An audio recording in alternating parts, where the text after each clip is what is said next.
One thing I do want to touch down on Infamous about right off the bat is the graphics in the game. Infamous 2's graphics aren't going to push the boundaries of what we've seen so far. It looks like a prettier, darker, grittier version of Infamous 1.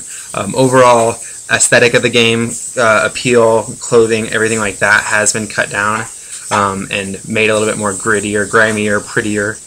One other thing I did want to comment on in the game is characterization. This time around, Cole has a much deeper characterization.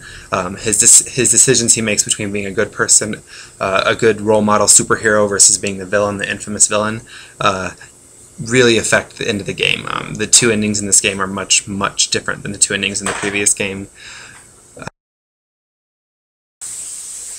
Also, the other thing I want to talk about is side characterization. This time around, Zeke, you got to know Zeke a lot more than you did in the last game.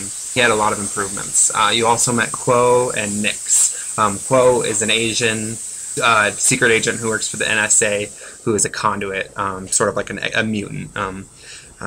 And then she becomes Cole's ice partner, whereas Nix becomes Cole's fire partner. Nix is an African American.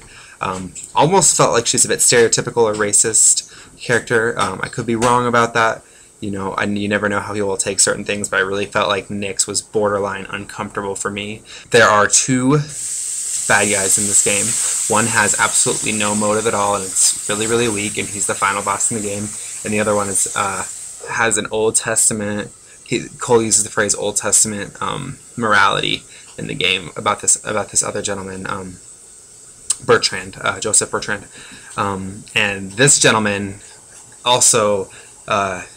He hates the conduits, but he is a conduit, kind of X-Men style, X-Men 2 style. And what he does is, rather than eliminate the 5 conduits that are on the Earth at this point, he creates an army of thousands of conduits so that people don't like conduits. How that makes any sense to me, I don't know. But that was his logic in the game. In the end, you fight him over that logic. One thing I wanted to touch down on were the missions in the game.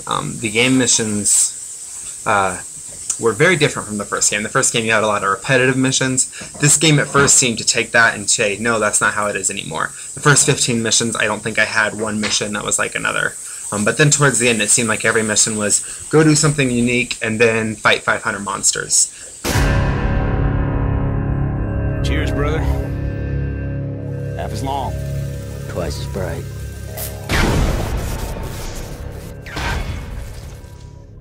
Corey Couch also commented on his status.